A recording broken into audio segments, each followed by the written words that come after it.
नमस्कार। आज हम सी प्लस प्लस में मैनिपुलेटर्स को डिस्कस करने वाले हैं। जो मैनिपुलेटर होते हैं वो कुछ स्पेशल प्रीडिफाइंड फंक्शंस और ऑब्जेक्ट्स होते हैं जिनका काम होता है आउटपुट की फॉर्मेटिंग करना और इनपुट को कंट्रोल करना। जब भी हम आउटपुट की फॉर्मेटिंग की बात करते हैं तो इसका सिंपल सा मतलब ये होता है कि जब डेटा हमारा मॉनिटर पे शो होगा तो डेटा जब मॉनिटर पे शो होगा तो उसका अपीयरेंस कैसा होगा, वो कुछ इस तरीके से वहां पर शो हो कि उसको आसानी से हम पढ़ भी सके और आसानी से हम समझ भी सके।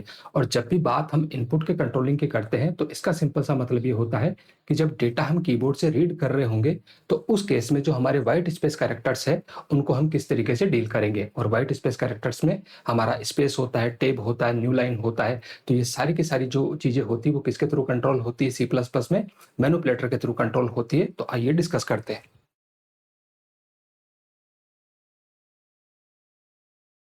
फॉर्मेटिंग ऑफ आउटपुट लिखा है कि the process of controlling appearance of output is known as formatting output. की जो मॉनिटर पे जो आपको रिजल्ट शो होगा वो रिजल्ट का अपीयरेंस कैसा होगा, वो किस तरीके से दिखाई देगा, उसी को हम क्या बोलेंगे, यहाँ पर आउटपुट की फॉर्मेटिंग बोलेंगे। आप इस बात को यूं समझ लीजिए कि सपोज करो आपके पास दो तरीके से आउटपुट आ रहा है।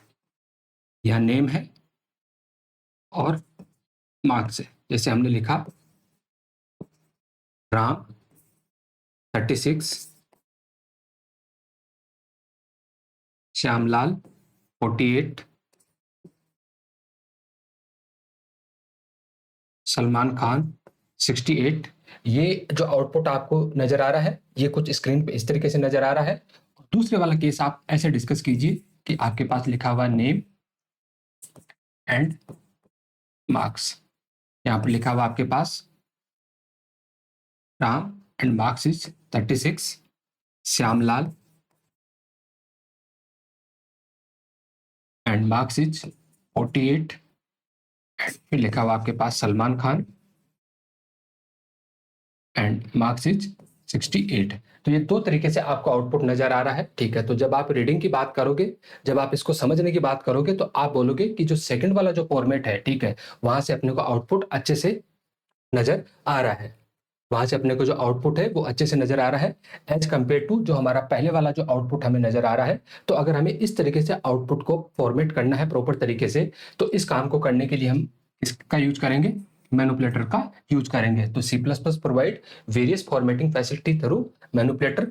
और अगर आपको इन मैनिपुलेटर्स को यूज करना है तो इन मैनिपुलेटर्स को यूज करने के लिए आपको एक हेडर फाइल को इंक्लूड करना पड़ेगा। और वो हेडर फाइल होता है आपका इनपुट आउटपुट मैनिपुलेशन। कौन सी हेडर फाइल होती है आपकी? Input output manipulation. ध्यान रखना, सी प्लस प्लस में जो आपके मैनिपुलेटर्स होते हैं वो दो हेडर फाइल में अवेलेबल होता है। पहला होता है आपका आईओ स्ट्रीम। पहली जो हेडर फाइल है वो है आपकी आईओ स्ट्रीम, और दूसरी जो हेडर फाइल है वो है आपकी इनपुट आउटपुट मैनिपुलेशन। ठीक है, आईओ स्ट्रीम का फुल फॉर्म होता है आपका इनपुट आउटपुट स्ट्रीम, और IOMANIP का फुल फॉर्म होता है आपका इनपुट आउटपुट मैनिपुलेशन। हालांकि आखिरी क्लास जो लास्ट क्लास हुई थी, लास्ट क्लास में हमने इसको गलती से MANIP पढ़ दिया था। ठीक है, तो माफी चाहते हैं उसके लिए। ये जो हेडर फाइल होती है वो आपका IOMANIP होता है। जो कुछ आपके मैनिपुलेटर होंगे वो आईओ स्ट्रीम में अवेलेबल होंगे, और कुछ आपके जो मैनिपुलेटर होंगे वो इनपुट आउटपुट मैनिपुलेशन नाम की हेडर फाइल में अवेलेबल होंगे। लिखा है मैनिपुलेटर के रिगार्डिंग कि मैनिपुलेटर आर स्पेशल फंक्शन और ऑब्जेक्ट है। स्पेशल फंक्शन और ऑब्जेक्ट है कैसे? प्रीडिफाइंड। कैसे है? प्रीडिफाइंड है, पहले से बने बनाए आपको रेडीमेड मिलते हैं। That is use with input and output stream to change the way of data is show और रीड। की किस तरीके से आप डेटा को मॉनिटर पे शो करवाओगे और किस तरीके से आप कीबोर्ड से डेटा को रीड करोगे। अगर आपको इसको कंट्रोल करना है, ठीक है, तो आप किसका यूज करोगे? यहाँ पर मैनिपुलेटर का यूज करोगे। अभी किसके साथ यूज होंगे? या तो ये इनपुट स्ट्रीम के साथ यूज होंगे या फिर ये आउटपुट स्ट्रीम के साथ में यूज होंगे।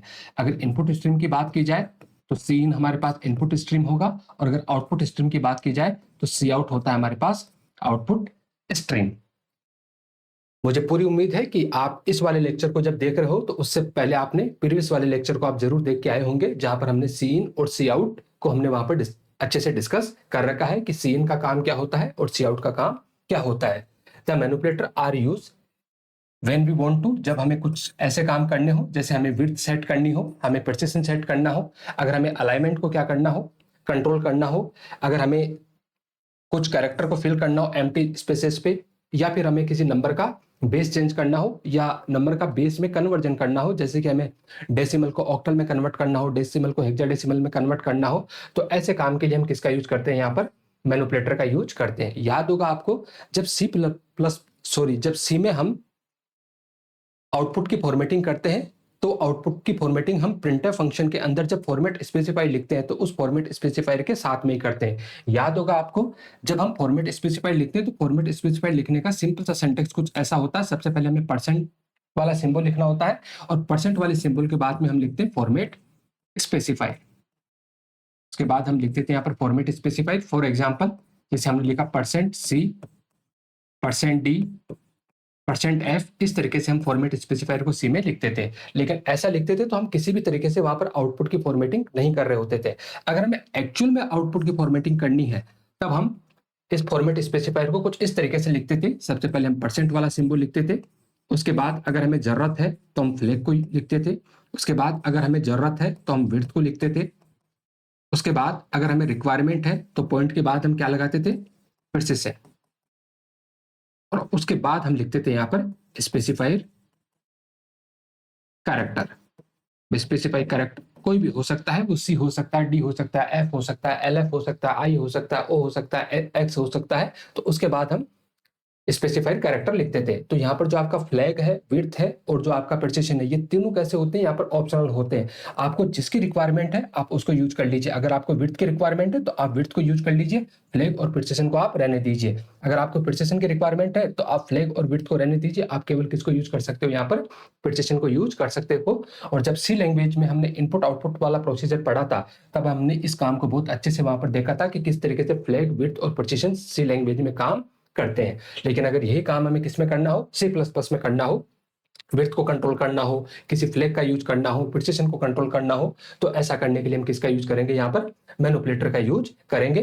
और कुछ मैनिपुलेटर हमें यहाँ पर मिलते हैं, ठीक है, जैसे कि आपका एंडल मैनिपुलेटर होता है, आपका सेट डब्ल्यू मैनिपुलेटर होता है, सेट फिल मैनिपुलेटर होगा, सेट प्रिसिशन,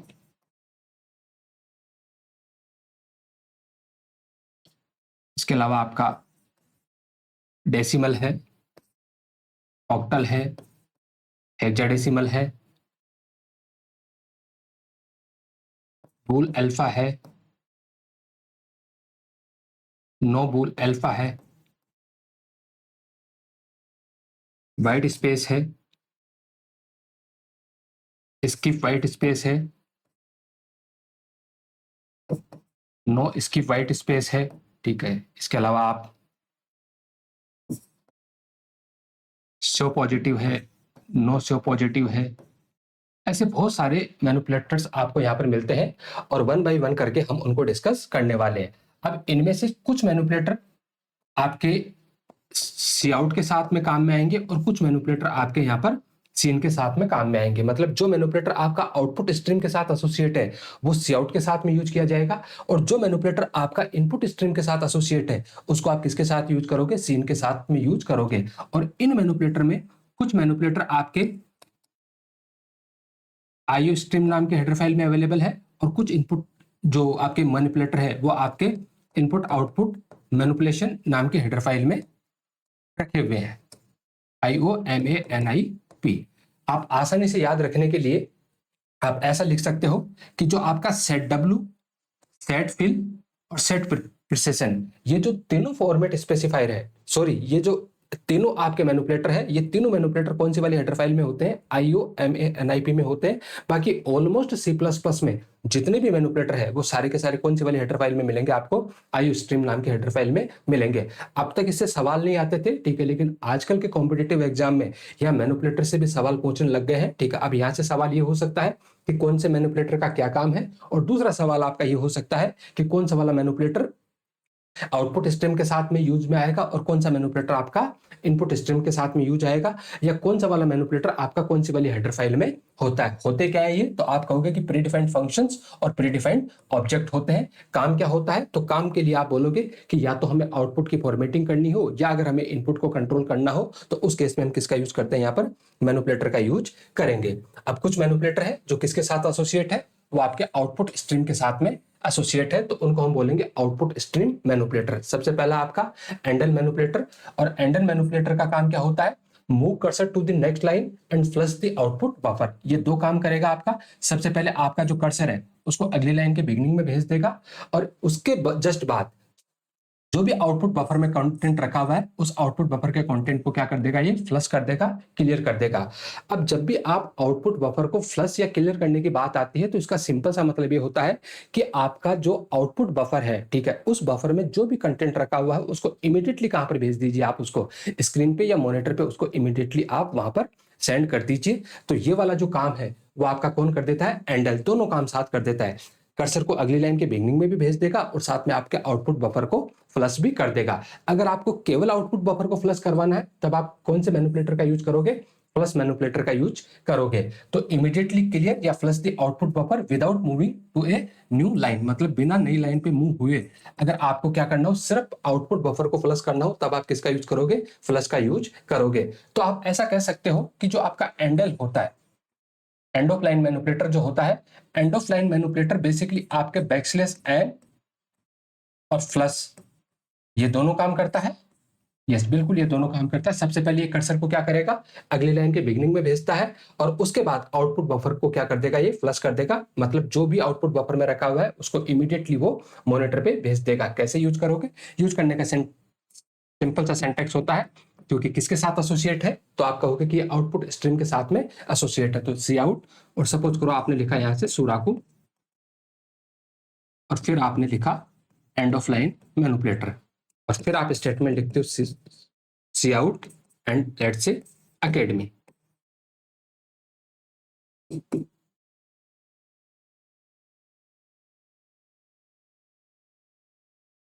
इस तरीके से अगर आपने लिखा है तो इसका जो आउटपुट आपको शो होगा वो आउटपुट कुछ इस तरीके से शो होगा। सबसे पहले यहां से सुराकू प्रिंट होगा,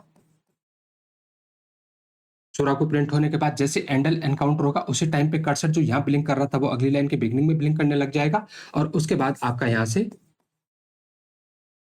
एकेडमी प्रिंट हो जाएगा, और फिलहाल आपका जो कर्सर है वो इस वाली पोजीशन पे क्या कर रहा होगा, ब्लिंक कर रहा होगा। अगर आप फ्लश की बात करोगे तो फ्लश का सिंपल सा काम होता है आउटपुट बफर में जो कुछ भी रखा हुआ उसको इमीडिएटली क्या कर दिया जाए, आउटपुट स्क्रीन पे या कंसोल पे उसको भेज दिया जाए। तो जैसे सपोज करो आपने लिखा cout and let's say flush, ठीक है। तो जब आप इस तरीके से लिखते हो, ठीक है, तो यहां से कुछ नहीं होगा, क्योंकि आउटपुट बफर में कुछ होगा तो वो प्लस होगा। अगर आउटपुट बफर में कुछ है ही नहीं तो उस केस में वो प्लस नहीं होगा। तो फिर इसका कहाँ यूज करते हैं, कई दफा हमारे सामने सिचुएशन ऐसी आती है कि जब हम कैलकुलेशन कर रहे होते हैं तो कैलकुलेशन में वक्त लगता है, और जब कैलकुलेशन में वक्त लगता है तो उस केस में जैसे हमारे पास आउटपुट आए, ठीक है, उसको इमीडिएटली हमें क्या करना होता है, कंसोल पे शो करवाना होता है, हमें आउटपुट बफर को खाली करवाना होता है। आप इस बात को यूं समझ लीजिए कि मान के चलो आपने कोई लूप चलाया है और उस लूप में आप उस काउंटर वेरिएबल की वैल्यू को क्या करवा रहे हो, प्रिंट करवा रहे हो लूप की बॉडी के अंदर। तो कई बार क्या होगा कि उसमें थोड़ा डिले होगा। अगर आप उस डिले से बचना चाहते हो तो उस केस में आप फ्लश का यूज कर लीजिए। तो जैसे ही आपका हर एक स्टेप इंक्रीमेंट होगा तो हर बार उसकी वैल्यू इमीडिएटली क्या होती जाएगी, वहां पर प्रिंट होती जाएगी। जैसे आप इस तरीके से लिख सकते हो cout and let say आपने लिखा यहां से लोडिंग, और इस मैसेज को आप इमीडिएटली क्या करवाना चाहते हो, फ्लश करवाना चाहते हो, तो आप यहां पर लिख दीजिए प्लस। तो इस तरीके से आप क्या कर सकते हो, आउटपुट बफर को फ्लश करवा सकते हो। या कई बार ऐसा होता है कि जब आप वैल्यू को प्रिंट करवा रहे होते हो तो कोई वैल्यू प्रॉपर तरीके से प्रिंट नहीं हो रही होती है। तो उसका रीजन ये होता है कि आपके आउटपुट बफर जो है, ठीक है, उसमें किसी न किसी तरीके से कोई कंटेंट रखा हुआ है जो डिस्टर्ब कर रहा है, या आउटपुट बफर आपका खाली नहीं है। तो उससे जस्ट इमीडिएट पहले आप क्या करवा दीजिए, आउटपुट बफर को फ्लश करवा दीजिए। उसके बाद आपका सेट डब्ल्यू का मतलब होता है आपका सेट विड्थ। क्या सेट करनी है आपको, विड्थ सेट करनी है। किसके लिए विड्थ सेट करनी है, जो कंटेंट आपका प्रिंट होने वाला है उसके लिए आपको विड्थ सेट करनी है, या उसके लिए कुछ कैरेक्टर्स का जो स्पेस है वो उसके लिए क्या करना है, रिजर्व करना है। तो reserve a fix number of character position, जिसको आप फील्ड विड्थ भी बोलते हो, for the next output value. जो जस्ट आगे आपकी जो आउटपुट प्रिंट होने वाला है उसके लिए अगर आप कुछ विड्थ को क्या करवाना चाहते हो, नंबर ऑफ कैरेक्टर की पोजीशन को अगर आप रिजर्व करवाना चाहते हो तब आप किसका यूज करोगे, सेट डब्ल्यू का यूज करोगे। जैसे मान के चलो आपने लिखा सी आउट सेट डब्ल्यू एंड लेट से एट। तो इसका मतलब ये है कि इसके आगे जो भी आउटपुट आने वाला है उस आउटपुट के लिए आपने कितने कैरेक्टर रिजर्व करवा दिए, आपने 8 कैरेक्टर रिजर्व करवा दिए। मतलब ये आपका कंसोल है, इस कंसोल पे आपने 8 कैरेक्टर की पोजीशन आगे जो भी आउटपुट आने वाला है उसके लिए रिजर्व करवा दी। लेट से 1 2 3 4 5 6 7 और 8, इस तरीके से आपने 8 कैरेक्टर का स्पेस रिजर्व करवा दिया। और फिर आप यहां से प्रिंट करवा रहे हो 987। किसको प्रिंट करवा रहे हो आप? 987 को प्रिंट करवा रहे हो। अब 987 में टोटल कितने कैरेक्टर है? तो आप कहोगे कि टोटल 3 कैरेक्टर है। यहाँ पर कितने कैरेक्टर है? टोटल 3 कैरेक्टर है। आपने कितने कैरेक्टर रिजर्व करवाए? तो आप बोलोगे कि आपने 8 कैरेक्टर यहाँ पर रिजर्व करवाए। तो ये जो डेटा शो होगा, ठीक है, ये राइट अलाइंड शो होगा। कैसे शो होगा? डेटा आपका राइट अलाइंड होगा, मतलब डेटा आपका राइट साइड से शो होना शुरू होगा। और जो लेफ्ट में आपके लीडिंग ब्लैंक मिलेंगे, लेफ्ट साइड में आपके क्या होंगे? कुछ लीडिंग ब्लैंक होंगे।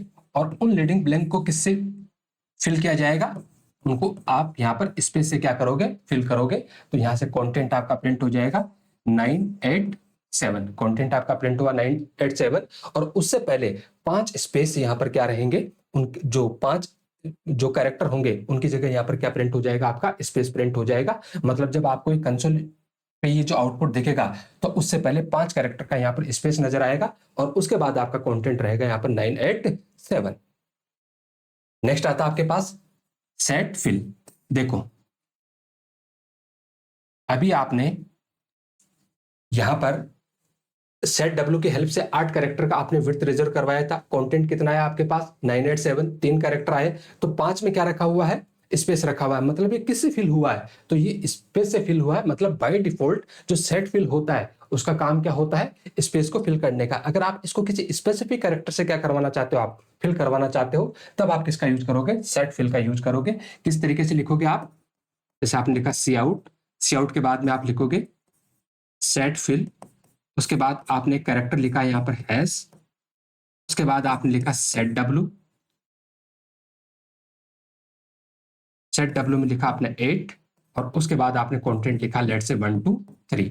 तो कितने स्पेस रिजर्व करवाया आपने? ठीक है, नेक्स्ट आउटपुट के लिए तो आप बोलोगे कि यहाँ पर आपने 8 कैरेक्टर रिजर्व करवाए। तो 1 2 3 4 5 6 7 और 8, 8 कैरेक्टर आपने रिजर्व करवाए।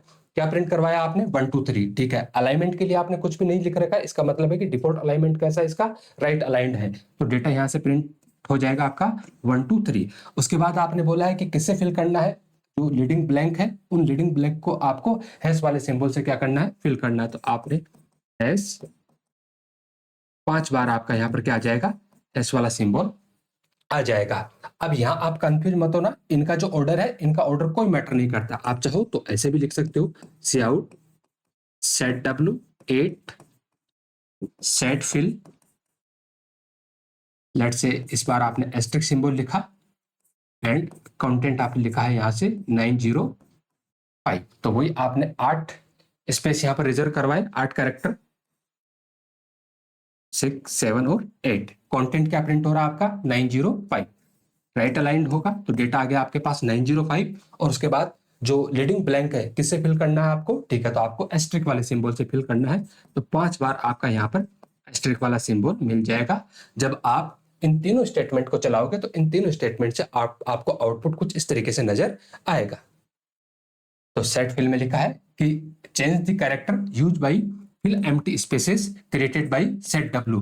जो आपका सेट डब्ल्यू जो एम्प्टी स्पेसेस क्रिएट करता है, ठीक है, उनको फिल करने के लिए आप किसका यूज करोगे? सेट फिल का आप यूज करोगे।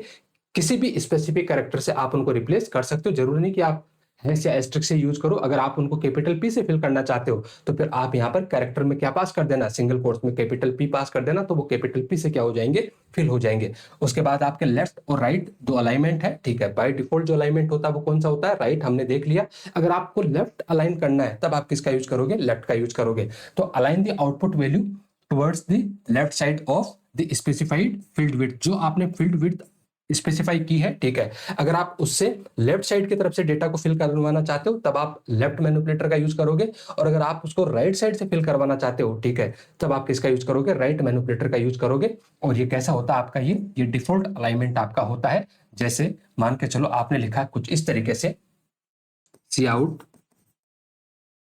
Left set W 8 and 102। तो आपने बोला कि कितनी स्पेस रिजर्व करवा दो, तो आप कहोगे कि 8 स्पेस इसके लिए रिजर्व करवा दीजिए। 1 2 3 4 5 6 7 और 8, 8 स्पेस आपने रिजर्व करवा दी।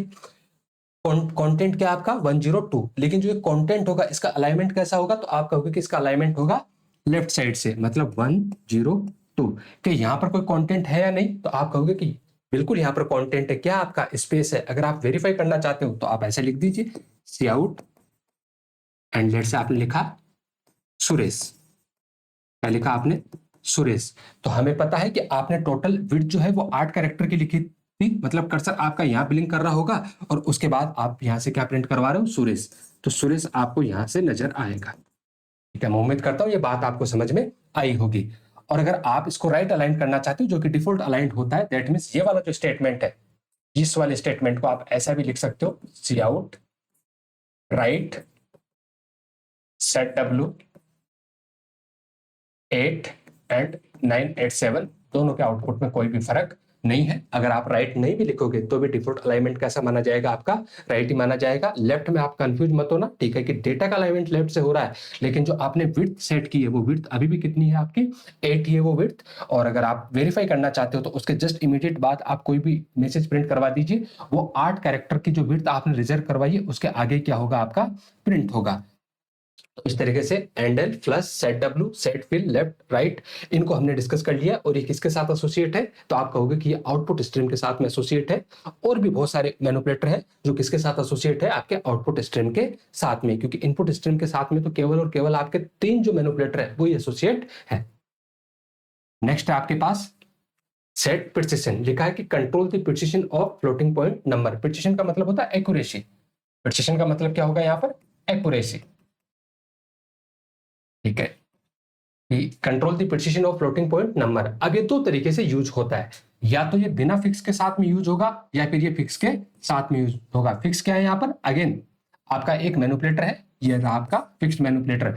अगर ये बिना फिक्स्ड मैनिपुलेटर के साथ में यूज हो रहा है तो उस केस में ये क्या करता है? It control significant digit. ये किसको कंट्रोल करता है? आपके सिग्निफिकेंट डिजिट को कंट्रोल करता है। और सिग्निफिकेंट डिजिट का सिंपल सा मतलब होता है कि कोई भी आपकी जो नॉन जीरो वैल्यू है, उस नॉन जीरो वैल्यू को आप क्या बोलोगे? यहाँ पर सिग्निफिकेंट डिजिट बोलोगे। जैसे आपने लिखा 0 1 0 2, तो यहाँ पर सिग्निफिकेंट डिजिट कहां से शुरू हो रही है? तो आप कहोगे कि यहाँ से जो सिग्निफिकेंट डिजिट है वो कहां से शुरू हो रही है? आपकी 1 से शुरू हो रही है। मतलब इस वाले पोर्शन को वो इग्नोर करके चलेगा और इस वाले को वो क्या मानेगा? यहाँ पर सिग्निफिकेंट डिजिट मानेगा।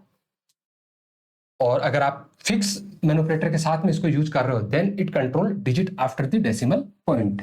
कि डेसिमल पॉइंट के बाद में जो ये आपका पॉइंट है, इस पॉइंट के बाद में कितने डिजिट आपको प्रिंट करवाने हैं। ठीक है, अगर इस तरीके से आप सेट प्रिसिशन को यूज करना चाहते हो तो साथ में कौन सा वाला मैनिपुलेटर यूज करना पड़ेगा? आपको फिक्स्ड मैनिपुलेटर यूज करना पड़ेगा।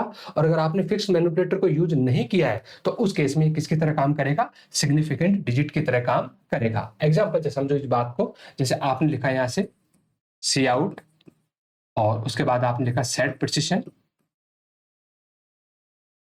और सेट प्रिसिशन के बाद में आपने लिखा है 4, और 4 के बाद आपने लिखा है यहां से 12.345 इस तरीके का कंटेंट आपने लिखा है। तो यहां से जो आउटपुट आएगा वो आउटपुट क्या आएगा? क्या ये फिक्स के साथ यूज हो रहा है? नहीं। तो फिर यहां से सिग्निफिकेंट डिजिट, कितने सिग्निफिकेंट डिजिट चाहिए आपको? 4 सिग्निफिकेंट डिजिट चाहिए। तो जब आप 4 सिग्निफिकेंट डिजिट की बात करोगे तो 1 2 3 और 4, ये आपकी 4 सिग्निफिकेंट डिजिट यहां से हो जाएगी। तो इसका आउटपुट आपको देखने को मिलेगा 12.34, क्योंकि आपने क्या बोला था कि कितने सिग्निफिकेंट डिजिट चाहिए, तो आप कहोगे कि हमें 4 सिग्निफिकेंट डिजिट यहां से चाहिए। मान के चलो आपने इसको इस तरीके से यूज किया, सी आउट सेट प्रिसिशन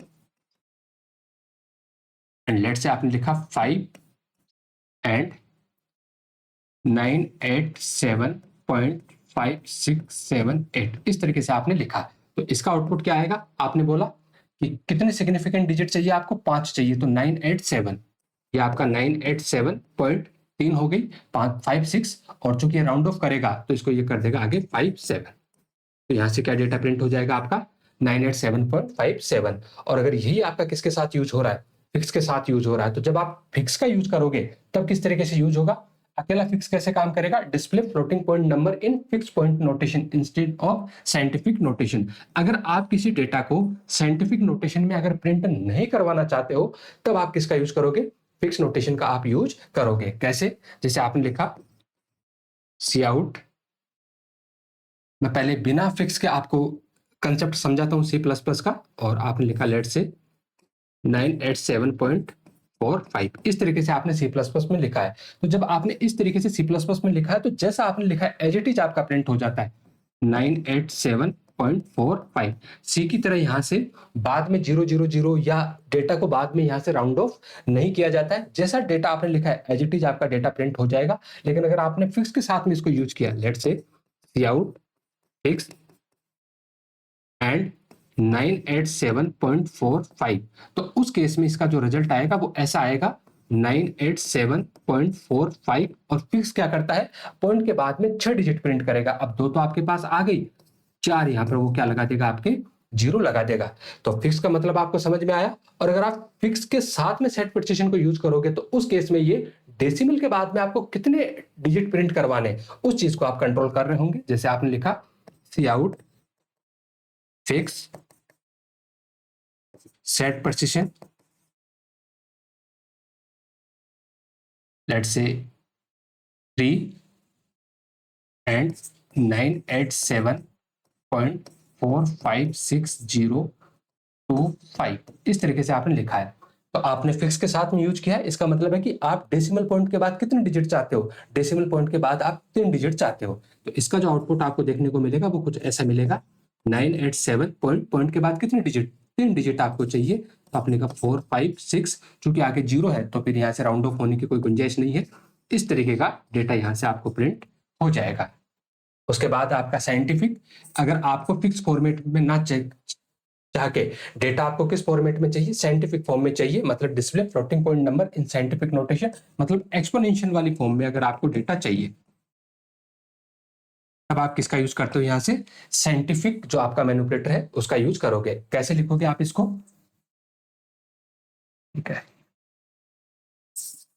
ठीक है, जैसे मान के चलो कोई भी डेटा आपके पास, लेट से 123.4567, इस तरीके का डेटा आपके पास। अगर आप इस डेटा को साइंटिफिक नोटेशन में लिखना चाहते हो,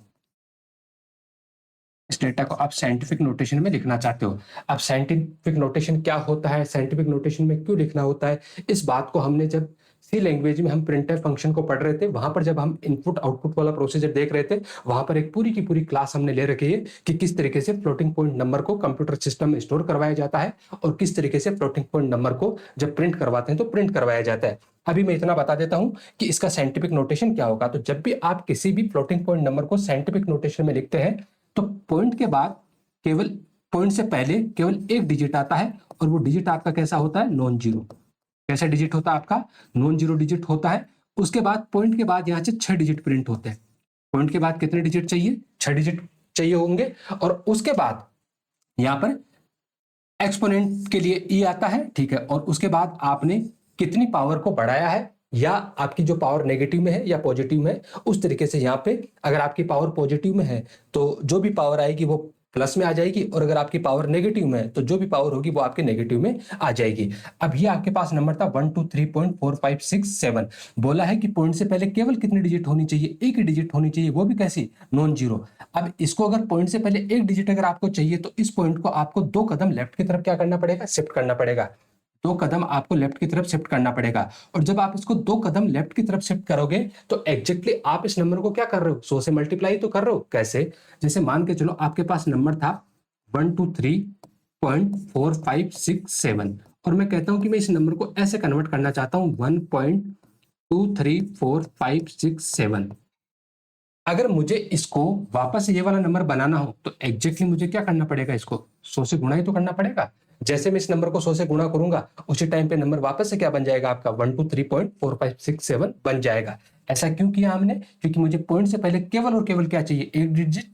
और पॉइंट से पहले जब एक डिजिट चाहिए, तो पॉइंट आपका अभी यहां बैठा है, इसको एक डिजिट से ले जाने के लिए इसको कहाँ मूव करवाना पड़ेगा, लेफ्ट में मूव करवाना पड़ेगा। और जब हम लेफ्ट में मूव करवाते हैं तो हमेशा जो आपकी पावर होती है वो कैसी होती है, पॉजिटिव। और जब आपका पॉइंट राइट में मूव करता है तो उस केस में जो आपकी पावर होती है वो हमेशा कैसी होती है, आपकी नेगेटिव होती है।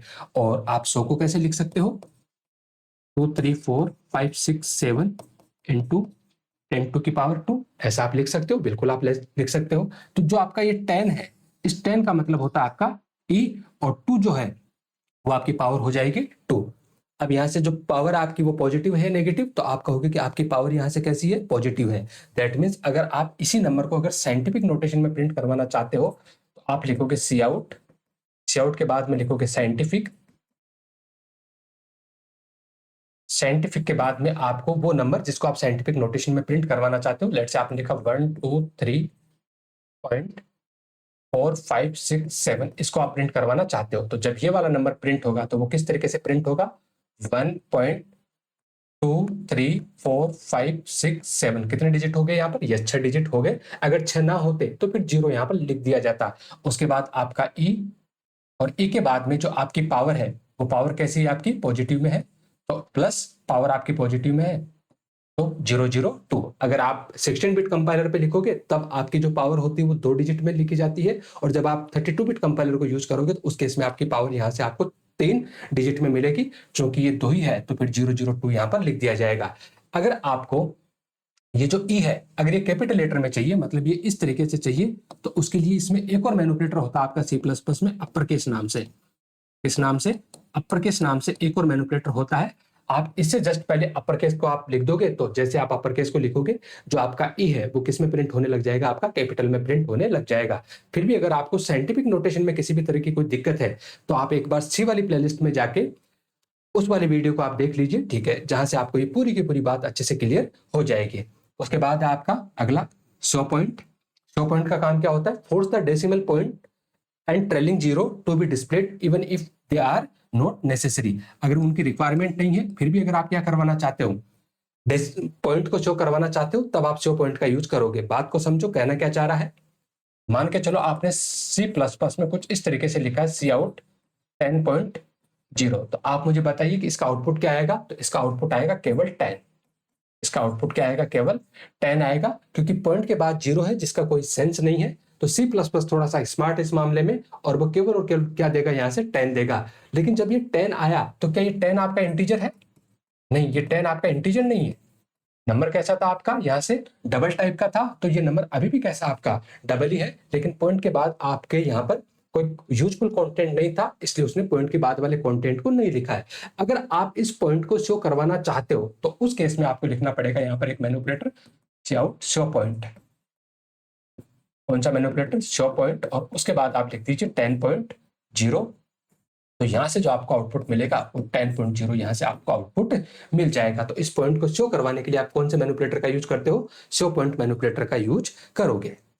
नेक्स्ट आपका नो शो पॉइंट। अगर आपको पॉइंट नहीं चाहिए, ठीक है, तो उस केस में आप किसका यूज करोगे, नो शो पॉइंट का यूज करोगे and cancel the effect of show point. जैसे आपने लिखा cout no show point and 10.0, तो यहां से जो आपको आउटपुट मिलेगा वो क्या मिल जाएगा, 10 मिल जाएगा। दैट मीन्स ये आपका डिफॉल्ट होता है किसमें, C++ में। अगर आप ये नो शो पॉइंट नहीं भी लिखते हो तो भी ये आपको क्या प्रिंट होगा, यहां से 10 ही प्रिंट होगा।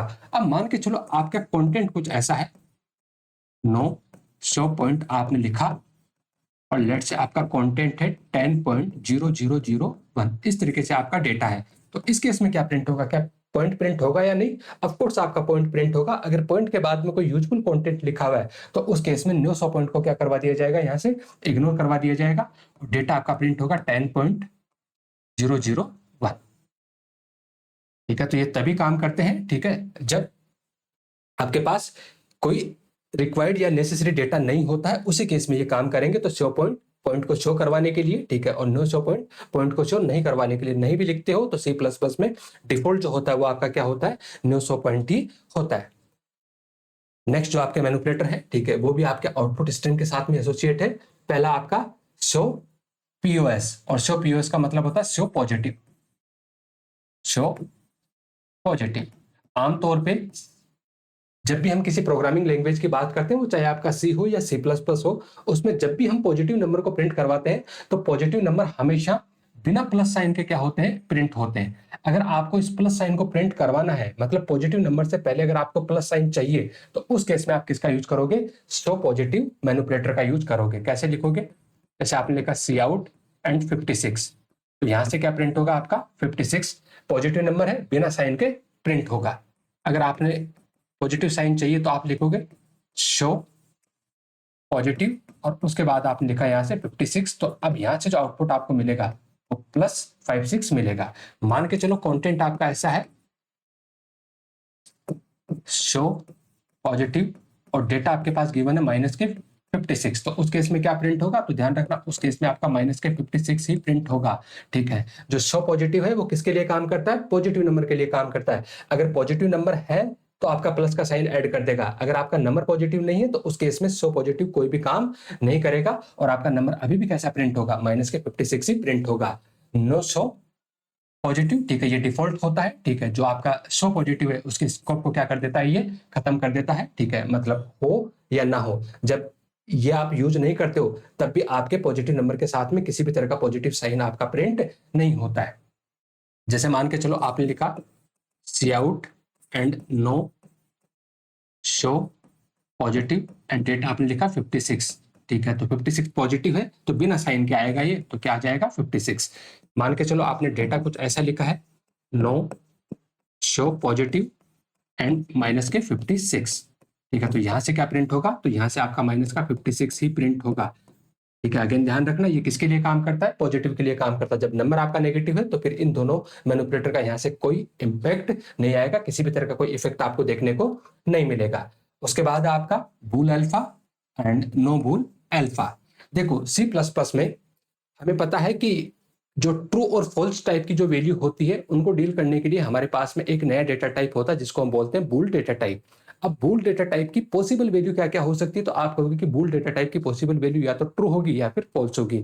तो आप बूल टाइप के वेरिएबल में ट्रू या फॉल्स को स्टोर करवा सकते हो, लेकिन जब बूल टाइप के वेरिएबल को आप प्रिंट करवाते हो तो ट्रू फॉल्स प्रिंट नहीं होता। प्रिंट क्या होता है, यहाँ वहां पर 1 और 0 प्रिंट होता है। एग्जाम्पल से समझो इस बात को, जैसे मान के चलो आपके पास में बूल टाइप का एक वेरिएबल है ए और उसमें वैल्यू आपने रख रखी है ट्रू, और दूसरा वेरिएबल आपका बी जिसमें वैल्यू आपने रख रखी है फॉल्स। ठीक है, हमें पता है कि सी जो सी प्लस प्लस और सी जो हमारी केस सेंसिटिव लैंग्वेज है, तो यहाँ पर बूल ट्रू फॉल्स ये सारे किसमें है, स्मॉल लेटर में लिखे हुए हैं, और साथ में बूल ट्रू और फॉल्स तीनों आपके क्या है, सी प्लस प्लस में कीवर्ड है। फिर आपने स्टेटमेंट लिखा सी आउट ए, फिर आप प्रिंट करवाना चाहते हो सी आउट बी। तो जब यहां से ए की वैल्यू को आप प्रिंट करवाओगे तो ए में कंटेंट क्या है, ट्रू, तो यहां से क्या प्रिंट होगा 1, और बी में आपका कंटेंट क्या है, फॉल्स, और यहां से आपका प्रिंट होगा 0। अगर आप 1 या 0 के बजाय आप क्या प्रिंट करवाना चाहते हो, यहां से ट्रू या फॉल्स प्रिंट करवाना चाहते हो, बजाय आप 1 और 0 के, तो उस केस में आप बूल अल्फा मतलब बुलियन अल्फाबेट आप क्या कर दीजिए, प्रिंट करवा दीजिए। तो कैसे लिखोगे आप, सी आउट एंड लेट से आपने लिखा बूल अल्फा एंड उसके बाद आप क्या करवा दीजिए, ए की वैल्यू को प्रिंट करवा दीजिए। और यहां से आपने लिखा cout bool alpha and b, तो क्या प्रिंट हो जाएगा, यहां से ए में क्या कंटेंट आपका 1 है, ठीक है, मतलब ट्रू प्रिंट हो जाएगा, और बी में आपका 0 है, मतलब आपका फॉल्स यहां से प्रिंट हो जाएगा। उसके बाद है नो बूल अल्फा। ठीक है, अगर आप बूल अल्फा के जो इफेक्ट है उसको कैंसिल करना चाहते हो और ट्रू और फॉल्स के बजाय आप 1 और 0 में क्या करवाना चाहते हो, प्रिंट करवाना चाहते हो, तब आप किसका यूज करोगे, नो नो बूल अल्फा का यूज करोगे। कैसे यूज करोगे, जैसे मान के चलो आपने सी आउट में लिखा, सीधा सीधा आपने ट्रू लिखा, सी आउट में आपने सीधा सीधा यहां से फॉल्स लिखा है। ठीक है, तो जब आपने सीधा सीधा ट्रू लिखा तो बताओ क्या प्रिंट होगा, ट्रू ही प्रिंट होगा। क्या प्रिंट होगा, ट्रू। और जब सीधा सीधा आपने फॉल्स लिखा है तो क्या प्रिंट होगा, आपका फॉल्स प्रिंट होगा। अब आप इस ट्रू और फॉल्स की जगह ट्रू और फॉल्स नहीं चाहते हो, हमें तो हम चाहते हैं कि क्या प्रिंट हो, आपका 1 और 0 प्रिंट हो, तो उस केस में आपको लिखना पड़ेगा इसको cout no bool alpha and उसके बाद आप ट्रू लिख दीजिए and cout no bool alpha और उसके बाद आप लिख दीजिए यहाँ से फॉल्स। तो अब यहाँ से ट्रू की जगह क्या प्रिंट हो जाएगा आपका 1 प्रिंट हो जाएगा, और फॉल्स की जगह क्या प्रिंट हो जाएगा आपका 0 प्रिंट हो जाएगा। मतलब 1 और 0 की जगह ट्रू फॉल्स चाहिए तब आप बूल अल्फा यूज करोगे, और ट्रू और फॉल्स की जगह जब आपको 1 0 चाहिए तो उस केस में आप नो बूल अल्फा लिखोगे। आगे बढ़ते हैं। ठीक है, कुछ और हमारे पास मैनिपुलेटर है जो किससे रिलेटेड है, आपके आउटपुट स्ट्रीम से रिलेटेड ही है। पहला आपका decimal, octal, hexadecimal, show base, no show base, upper case and no upper case. देखो, जो आपका डेसिमल होता है, ठीक है, डेसिमल का काम होता है display integer value in decimal number system. ठीक है, किसमें? बेस 10 नंबर सिस्टम में आपका क्या करना, प्रिंट करवाना। और हमें ये भी पता है कि ये कैसा होता है, आपका डिफॉल्ट फॉर्मेट होता है। कैसा होता है? डिफॉल्ट फॉर्मेट होता है, क्योंकि सी प्लस प्लस में जब भी आप किसी इंटीजर को प्रिंट करवाते हो, ठीक है, तो उस केस में वो बाय डिफॉल्ट किस में होता है, आपका 10 बेस में ही होता है। बाय डिफॉल्ट वो आपका डेसिमल नंबर सिस्टम में ही होता है। जैसे आपने लिखा सी आउट, सी आउट के बाद में आप लिखते हो 1 2 3, और फिर आपने लिखा सी आउट, और इसको किसमें 10 बेस में प्रिंट करवाना, तो आपने लिखा DEC, और उसके बाद आप लिख रहे हो 1 2 3। तो यहां से क्या प्रिंट होगा आपका 1 2 3, और यहां से जो 1 2 3 है वो बाई डिफॉल्ट ही कैसा है, डेसिमल में, और आप किस में प्रिंट करवा रहे हो, उसको डेसिमल में ही प्रिंट करवा रहे हो। तो उस केस में क्या प्रिंट हो जाएगा, यहाँ से 1 2 3 प्रिंट हो जाएगा। अगर आप किसी भी इंटीजर को ऑक्टल में प्रिंट करवाना चाहते हो, display integer value in octal, that means base 8 में अगर आप प्रिंट करवाना चाहते हो, तब आप OCT मैनिपुलेटर का यूज करोगे। आपने लिखा सी आउट OCT, एंड सपोज करो आपने नंबर लिखा है यहाँ से 26, इस तरीके से आपने नंबर लिखा है। तो अब जो ये 26 है, इस 26 को किस में कन्वर्ट किया जाएगा, ऑक्टल में कन्वर्ट किया जाएगा, और ऑक्टल में कन्वर्ट करने के बाद जो भी वैल्यू आएगी उस वैल्यू को यहाँ से प्रिंट करवा दिया जाएगा। हमें पता है कि डेसिमल को ऑक्टल में जब अपन कन्वर्ट करते हैं, तो डेसिमल को ऑक्टल में कन्वर्ट करने के लिए हम 8 से क्या करेंगे, उसको डिवाइड करेंगे। तो 8 24, तो यहाँ से बचे मतलब 3 और 2। तो यहाँ से जो आउटपुट आएगा आपका वो कैसा आएगा, आपका 3 2 आउटपुट आ जाएगा। और अगर आप किसी भी इंटीजर वैल्यू को अगर आप हेक्साडेसिमल मतलब बेस 16 में अगर आप कन्वर्ट करना चाहते हो, तब आप कौन से मैनिपुलेटर का यूज करोगे, हेक्स मैनिपुलेटर का यूज करोगे। देखा cout and hex, and let say आपने डेटा ये लिखा 26। तो यहाँ से आपका क्या प्रिंट होगा, जो भी आपका हेक्साडेसिमल है, ठीक है, जो भी आपका इंटीजर नंबर है उसको किस में कन्वर्ट किया जाएगा, हेक्साडेसिमल में। तो आपका नंबर है यहाँ से 26, इसमें कन्वर्ट किया जाएगा हेक्साडेसिमल में, और हेक्साडेसिमल में कन्वर्ट करने के लिए 16 से भाग देंगे। तो 16 का मतलब क्या हो गया, यहाँ से 1 और रिमाइंडर कितने बचे, तो 10 यहाँ से रिमाइंडर बचे, और 10 का मतलब यहाँ से हो जाएगा A। तो यहाँ से आपका प्रिंट होगा 1 एंड A। ध्यान रखना, बाय डिफॉल्ट जो आपके जो अल्फाबेट है, ठीक है, A to F तक, वो किस में प्रिंट होते हैं, आपके स्मॉल लेटर में प्रिंट होते हैं। अगर इनको आप कैपिटल लेटर में प्रिंट करवाना चाहते हो, तब आप किसका यूज करोगे, अपर केस का यूज करोगे। तो इस तरीके से आप डेसिमल, ऑक्टल और हेक्साडेसिमल जो आपका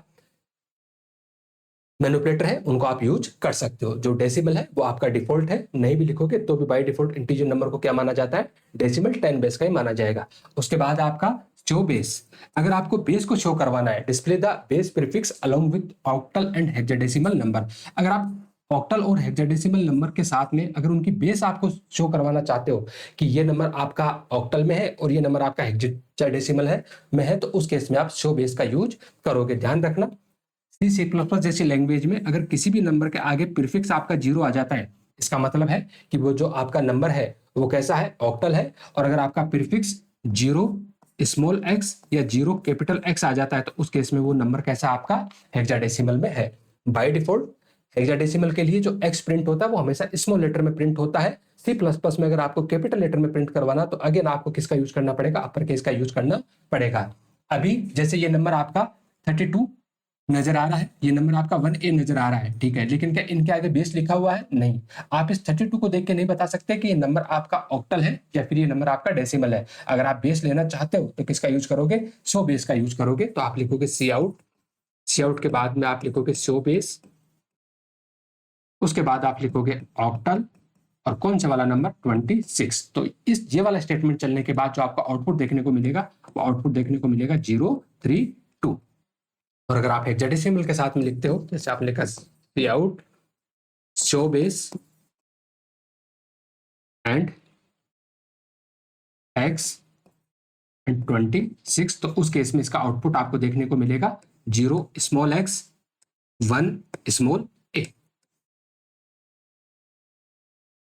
और नो शो बेस, मतलब अगर आप शो बेस के इफेक्ट को कैंसिल करना चाहते हो तब आप नो शो बेस का यूज करोगे। एंड ये कैसा होता है आपका डिफॉल्ट होता है, ठीक है, ये आपका कैसा होता है डिफॉल्ट होता है, क्योंकि यहाँ पर हमने किसी का भी यूज नहीं किया है तो यहाँ पर हमें यहाँ बेस नजर नहीं आया। अगर बेस चाहिए तो शो बेस, और नो शो बेस, बेस नहीं चाहिए तो जब बाय डिफॉल्ट नहीं मिल रहा तो फिर इसको यूज करने का कोई सेंस नहीं बनता है। उसके बाद है आपका अपर केस। अपर केस का काम क्या होता है, डिस्प्ले हेक्साडेसिमल लेटर, जिनको आप कैपिटल लेटर में प्रिंट करवा सकते हो, A to F, also 0xH, 0 capital X and scientific notation exponent E in upper case letter. अभी अभी हम पीछे देख के आए, जब साइंटिफिक नोटेशन में हम प्रिंट करवा रहे थे तो वहां से जो ई था वो कैसा था आपका स्मॉल था। अगर आप इसको कैपिटल में प्रिंट करवाना चाहते हो तो उससे पहले आपको किसका यूज करना पड़ेगा, अपर केस मैनिपुलेटर का यूज करना पड़ेगा। तो मैं यहाँ पर इसको एक बार यूज कर लेता हूँ। जैसे आपने लिखा सी आउट, ठीक है, बेस आपको चाहिए तो आपने लिखा शो बेस। उसके बाद ये बेस आपको अपर केस में चाहिए तो आपने लिखा अपर केस। उसके बाद आपको नंबर हेक्साडेसिमल और कौन से वाले इंटीजर को 26 को आप कन्वर्ट करना चाहते हो। तो अब यहां से इसका जो आउटपुट आपको देखने को मिलेगा वो मिलेगा 0 कैपिटल X 1 कैपिटल A। इस तरीके से आपको इसका आउटपुट नजर आएगा। और नो अपर केस इसके इफेक्ट को कैंसिल कर देगा। और ये भी कैसा होता है आपका डिफॉल्ट होता है। जब आप इसको नहीं यूज कर रहे थे, ठीक है, तब भी आपको किसी भी तरीके से जो कंटेंट था वो अपर केस में नहीं आ रहा था, वो हमेशा किस में आ रहा था, आपका स्मॉल लेटर में ही आ रहा था। उसके बाद है 3 मैनिपुलेटर है आपके, जो किससे रिलेटेड है, आपके इनपुट स्ट्रीम से रिलेटेड है, मतलब सी इनके साथ में क्या होंगे, आपके एसोसिएट होंगे। ध्यान रखना आपके 3 जो है,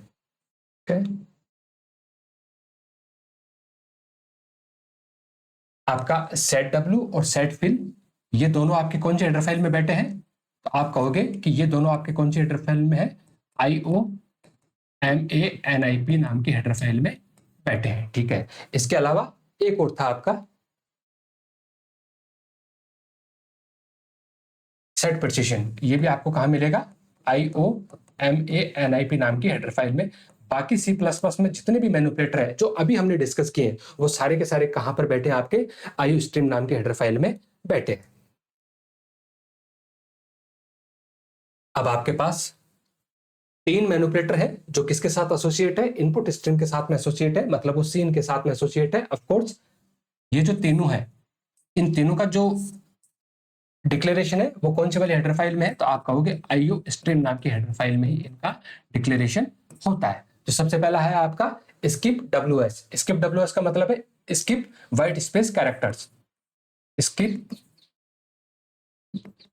वाइट स्पेस कैरेक्टर्स, कि आपको किसको स्किप करना है, व्हाइट स्पेस कैरेक्टर को स्किप करना है। और व्हाइट स्पेस कैरेक्टर्स कौन से होते हैं आपके, जैसे आपका स्पेस है, आपका टेब है, टेब कौन सा वाला, आपका हॉरिजॉन्टल टेब, और आपका न्यू लाइन है।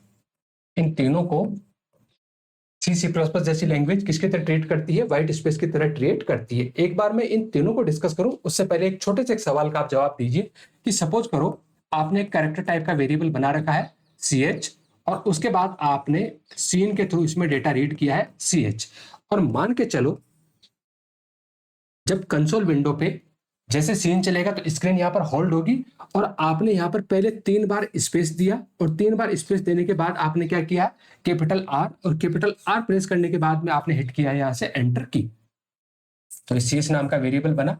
तो अब आप मुझे बताइए कि ये जो CH नाम का वेरिएबल है, ठीक है, इस CH नाम के वेरिएबल में यहां से स्पेस जाएगा या कैपिटल R जाएगा। तो ध्यान रखना जो आपका सीन होता है, ठीक है, वो by default white space character को इग्नोर करके चलता है।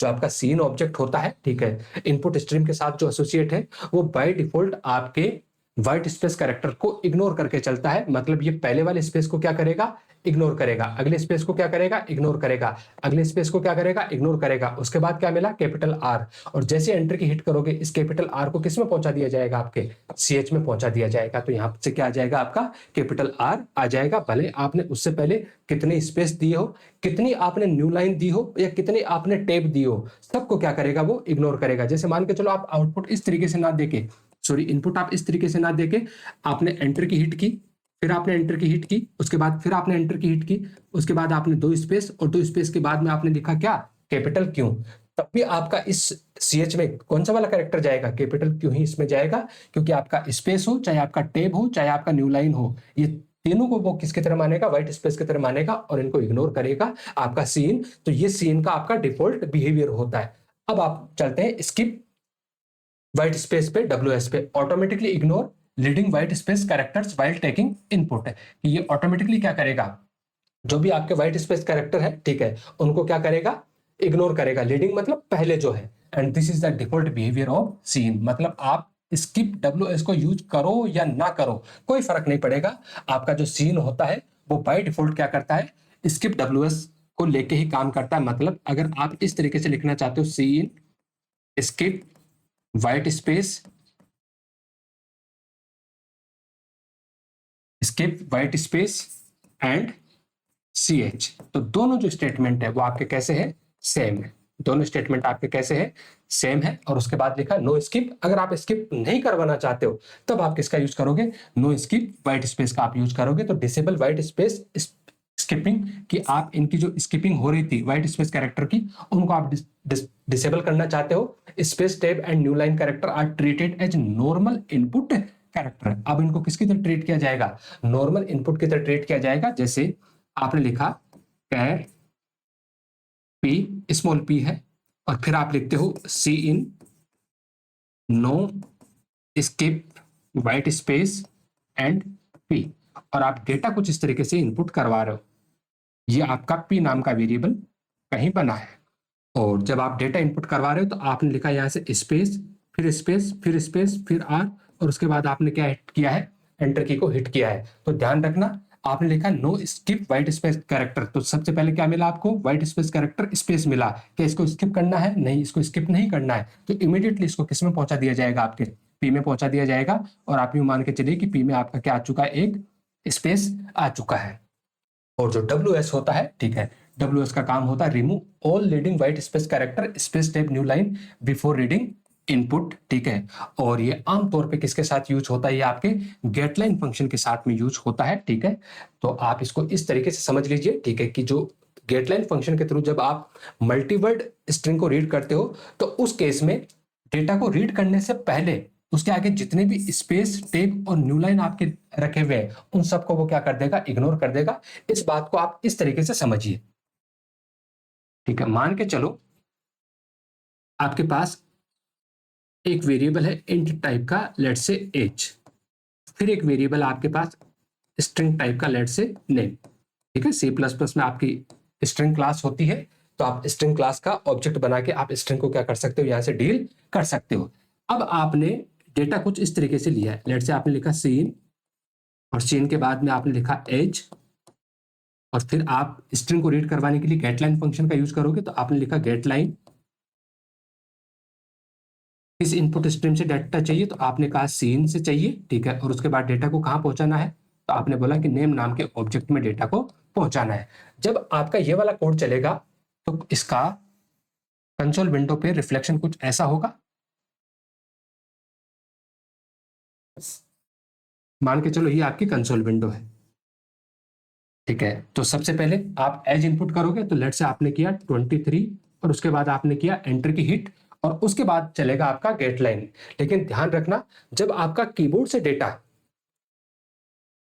इनपुट डिवाइसेस, सॉरी, कीबोर्ड से जब आपका डेटा वेरिएबल में जाता है, ठीक है, तो जिस तरीके से जब आप डेटा को प्रिंट करवाते हो, तो प्रिंट करवाते टाइम पे आप किसका यूज करते हो, आउटपुट बफर का यूज करते हो। तो डेटा को इनपुट लेते टाइम पे भी आप किसका यूज करोगे, इनपुट बफर का आप यूज करोगे। तो इस 23 को तो कहां पहुंचा दिया जाएगा, एज नाम के वेरिएबल में पहुंचा दिया जाएगा। 23 तो कहां चला गया, एज नाम के वेरिएबल में चला गया। लेकिन जो ये आपका एंटर की था, जो न्यू लाइन था, वो न्यू लाइन अभी भी किस में बैठा, आपका इनपुट बफर में बैठा है। और जैसे आपका गेट लाइन चलेगा, तो गेट लाइन को इमीडिएटली क्या मिलेगा, यहां से न्यू लाइन मिलेगा। और जैसे उसको न्यू लाइन मिलेगा, ये अपना क्या समझेगा, टर्मिनेशन समझेगा, और इसे नेम नाम के ऑब्जेक्ट में या नेम नाम का जो स्ट्रिंग जिसमें आप रखना चाहते थे, उसमें किसी भी तरह का डेटा नहीं आएगा। तो इस टाइप की प्रॉब्लम से बचने के लिए आपको किसका यूज करना पड़ेगा, व्हाइट स्पेस, जो WS नाम का जो फॉर्मेट, जो मैनिपुलेटर है, उसको यूज करना पड़ेगा, जिसका काम होता है जितने भी लीडिंग व्हाइट स्पेसेस कैरेक्टर्स है उनको क्या कर देगा, ये रिमूव कर देगा। मतलब इनपुट बफर में जो भी पहले से आपके व्हाइट स्पेस कैरेक्टर्स है, चाहे आपका स्पेस हो, चाहे आपका टैब हो, चाहे आपका न्यू लाइन हो, तो उस केस में इनको क्या कर देगा, ये इग्नोर कर देगा। और आप इसको अब इस तरीके से लिख सकते हो जैसे आपने लिखा, ये दोनों स्टेटमेंट सेम है, मैं यहां से लिख रहा हूं। आपने लिखा यहां से सी इन में सबसे पहले आपने एज इनपुट करवाया, और एज इनपुट करवाने के बाद में आपने लिखा गेट लाइन, और गेट लाइन के बाद में आपने लिखा है कि सी इन को इस बार आप इस तरीके से यूज कीजिए, और उसके बाद आपने लिखा नेम। मतलब जो आपका WS फॉर्मेट स्पेसिफायर है वो जितने भी लीडिंग वाइस स्पेस कैरेक्टर्स है उन सबको क्या कर देगा, ये इग्नोर कर देगा। एक तो इसका यूज ये वाला हो गया। मान के चलो आपने एक और स्ट्रिंग क्लास का ऑब्जेक्ट बना रखा, लेट से नेम 2, ठीक है, और आपने लिख रखा है गेट लाइन। गेट लाइन के बाद में यहां पर आपने लिखा सी इन एंड नेम 2। और मान के चलो जब आप डेटा इनपुट करवा रहे हो तो डेटा आप कुछ इस तरीके से इनपुट करवा रहे हो। मैं यहाँ कंसोल बना देता हूँ, ठीक है। जब आप डेटा को रीड कर रहे हो, ठीक है, तो रीड करते टाइम पे सबसे पहले आपने यहाँ पर 5 स्पेस लिख दिए, और उसके बाद आपने लिखा सुराकू। सुराकू के बाद आपने स्पेस, स्पेस के बाद में आपने लिखा है लेट्स से एकेडमी। आपने बोला कि डेटा कैसे रीड करना है हमें, WS फॉर्मेट, WS मैनिपुलेटर के साथ में यूज करना है। मतलब जितने भी लीडिंग वाइट स्पेसेस है उनको इग्नोर करेगा। तो यहां से जितने भी वाइट स्पेस कैरेक्टर्स हैं सबको क्या कर दिया जाएगा, इग्नोर कर दिया जाएगा। और इस नेम 2 नाम के ऑब्जेक्ट में केवल क्या आएगा, सुराकू स्पेस एकेडमी। ध्यान रखना, सुराकू और एकेडमी के बीच में अगर 5 स्पेस है तो वो पांचों के पांचों स्पेस क्या होंगे, स्टोर होंगे। क्योंकि गेट लाइन अपने काम को तभी रोकता है जब इसको क्या मिल जाता है, न्यू लाइन मिल जाता है। क्या मिल जाएगा इसको, न्यू लाइन मिल जाएगा। तो ये कहानी थी आपके किसकी, मैनिपुलेटर्स की, ठीक है। यहाँ पर जो आपका इनपुट स्ट्रीम है सीन, सीन के साथ में केवल ये 3 ही आपके मैनिपुलेटर एसोसिएट होते हैं, WS, no skip, WS and skip WS। बाकी जितने भी मैनिपुलेटर है वो सारे के सारे किसके साथ एसोसिएट होते हैं, आपके आउटपुट स्ट्रीम के साथ में एसोसिएट होते हैं। एक बार आप इनको चाहो तो प्रैक्टिकली इंप्लीमेंट करके देख लेना, जिससे और ज्यादा क्लियरिटी यहाँ पर आ जाएगी। बाकी आउटपुट आपको वही देखने को मिलेगा जो हमने यहाँ पर समझा है। अंत तक रुके उसके लिए धन्यवाद आपका। फिर भी कोई शिकायत सुझाव हो तो आप कमेंट बॉक्स की तरफ जरूर जाइए। धन्यवाद।